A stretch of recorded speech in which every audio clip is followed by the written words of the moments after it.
السلام علیکم۔ سب راستے بند ہو سکتے ہیں مگر رب کی رحمت کا راستہ کبھی نہیں بند ہو سکتا۔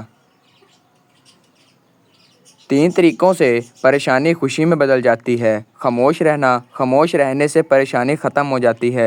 صبر کرنا، صبر کرنے سے ختم ہو جاتی ہے۔ شکر کرنا، شکر کرنے سے خوشی میں بدل جاتی ہے۔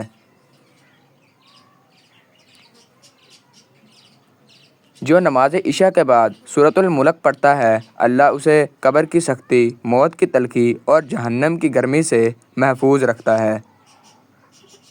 اپنا سر اونچا رکھو کہ تم کسی سے نہیں ڈرتے، اور اپنی نگاہیں نیچی رکھو کہ تم ایک باعزت گھرانے سے تعلق رکھتے ہو۔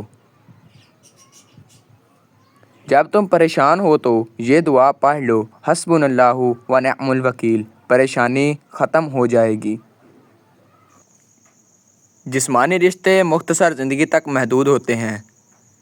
آخرت میں ہم ان کے ساتھ ہوں گے جن سے روحانی محبت ہوگی۔ جب لوگ غصے میں ہوں تو ان کی بات غور سے سنا کرو، کیونکہ اصل حقیقت تب ہی سامنے آتی ہے۔ صبح کی نیند انسان کے ارادوں کو کمزور کرتی ہے۔ منزلوں کو حاصل کرنے والے کبھی دیر تک سویا نہیں کرتے۔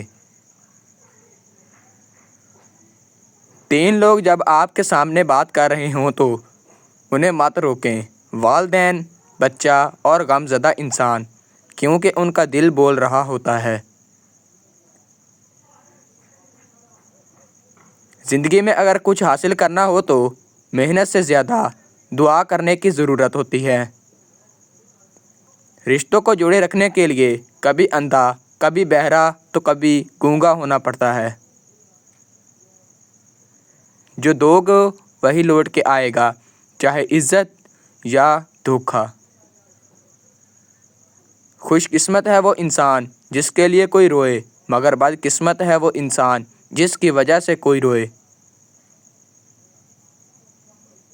محنت کا پھل اور مسئلے کا حل رب دے گا، یہ مت سوچو کب دے گا، لیکن جب دے گا بے حساب دے گا۔ خاموشی ایک عظیم نعمت ہے، خاص طور پر اس وقت جب اختلافات زیادہ ہوں، آوازیں بلند ہو، علم کی کمی ہو اور دلیل کی کوئی اوقات نہ ہو۔ جب آپ رب سے محبت کرتے ہیں تو وہ آپ کے دلوں میں صرف انہی لوگوں کو بسنے دیتا ہے جو آپ کی محبت کے قابل ہوتے ہیں۔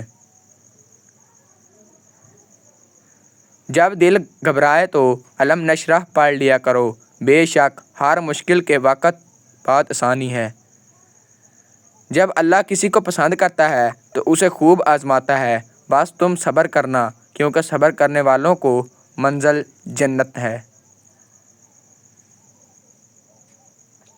خیال رکھنا تمہاری وجہ سے کسی کی آنکھ نم نہ ہو، کیونکہ تمہیں اس کے ہر آنسو کا حساب دینا ہوگا۔ انسان کو اچھی سوچ پہ وہ انعام ملتا ہے جو اسے اچھے اعمال پہ بھی نہیں ملتا، کیونکہ سوچ میں دکھاوا نہیں ہوتا۔ بے شک انسان کی عقل صرف اتنی ہی ہے، اسے جانور کہا جائے تو ناراض ہو جاتا ہے اور شیر کہا جائے تو خوش ہو جاتا ہے۔ اگر کوئی تم سے پوچھے بتاؤ زندگی کیا ہے تو تم ہتھیلی پر ذرا سی خاک رکھنا اور اسے اڑا دینا۔ قرآن پاک بار بار کہتا ہے، نا امید نہ ہو، کمزور نہ پڑو، غمگین نہ ہو، بے شک اللہ ہر چیز پر قادر ہے۔ تمہارا ایک رب ہے، پھر بھی تم اسے یاد نہیں کرتے، لیکن اس کے کتنے بندے ہیں، پھر بھی وہ تمہیں نہیں بھولتا۔ ذلت اٹھانے سے بہتر ہے کہ تم تکلیف اٹھاؤ۔ زندگی میں کبھی مایوس نہ ہو، کیونکہ ٹھوکریں بھی انہیں کی لگتی ہیں جنہیں اللہ تھامنا چاہتا ہے۔ 4 چیزیں جنت کی طرف بلاتی ہیں: صدقے کو چھپا کر دینا چاہیے، مصیبت کو چھپانا، والدین کے ساتھ نیکی کرنا اور لا الہ الا اللہ محمد رسول اللہ کہنا۔ خالق سے مانگنا سنت ہے، اگر دے دے تو رحمت، نہ دے تو حکمت۔ مخلوق سے مانگنا ذلت ہے، اگر دے دے تو احسان، نہ دے تو شرمندگی۔ 3 چیزیں انسان کو اللہ سے دور کرتی ہیں: اپنے اعمال کو زیادہ سمجھنا، اپنے گناہوں کو بھول جانا اور اپنے آپ کو سب سے بہتر سمجھنا۔ اللہ تمہارے لیے 3 باتیں پسند نہیں کرتا: بلا وجہ کی گپ شپ، فضول خرچی اور لوگوں سے مانگنا۔ جو ظلم کے ذریعے عزت چاہتا ہے، اللہ اسے انصاف کے ذریعے ذلیل کرتا ہے۔ روزہ دار کی دعائیں مقدر سے جیت جانے کا بھی ہنر رکھتی ہیں، کیونکہ رمضان میں اللہ تعالیٰ کا عرش پہلے آسمان پر آ جاتا ہے۔ دھوکے دینے کے 1000 طریقے ہیں، لیکن سب سے گھٹیا طریقہ محبت اور ہمدردی کا دکھاوا کرنا ہے۔ جب بھی فارغ وقت ملے اپنی ماں کے پاس جا کر بیٹھا کرو، کیونکہ ماں کے ساتھ گزارا ہوا وقت قیامت کے دن نجات کا باعث بنے گا۔ دعاؤں میں اگر دل لگنے لگے تو جان لو کہ اللہ مقدر بدلنے کی ٹھانے ہوا ہے۔ کسی کے دل میں محبت پیدا کر کے اسے چھوڑ دینا اسے قتل کر دینے کے برابر ہے۔ غم اور مشکلات صرف اللہ کو بتایا کرو، اسے یقین کے ساتھ کہ وہ تمہیں جواب بھی دے گا اور تمہاری تکلیف بھی دور کرے گا۔ کیا یہ کم ہے کہ میرے خدا نے مجھے اپنے محبوب کا امتی کر دیا؟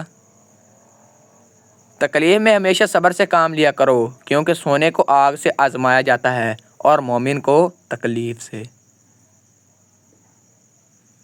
وہ آزمائے گا تمہیں دنیا کی ہر محبت دکھا کر، پھر کہے گا بتا کون ہے تیرا میرے سوا۔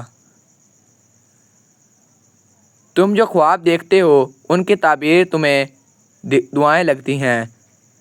تمہارے ہاتھوں کا اللہ کے روبرو اٹھنا تمہارا نصیب بدل دیتا ہے۔ کسی پہ تب تک بھروسہ نہ کرو جب تک اسے اپنے لیے غصے میں نہ دیکھ لو۔ جو تمہاری خاموشی سے تمہاری تکلیف کا اندازہ نہ کر سکے، اس کے سامنے زبان سے اظہار کرنا صرف لفظوں کو ضائع کرنا ہے۔ غلط بات پر غصہ آ جانا شرافت کی نشانی ہے، لیکن اسی غصے کو پی جانا مومن کی نشانی ہے۔ پریشانیاں حالات سے نہیں بلکہ خیالات سے پیدا ہوتی ہیں۔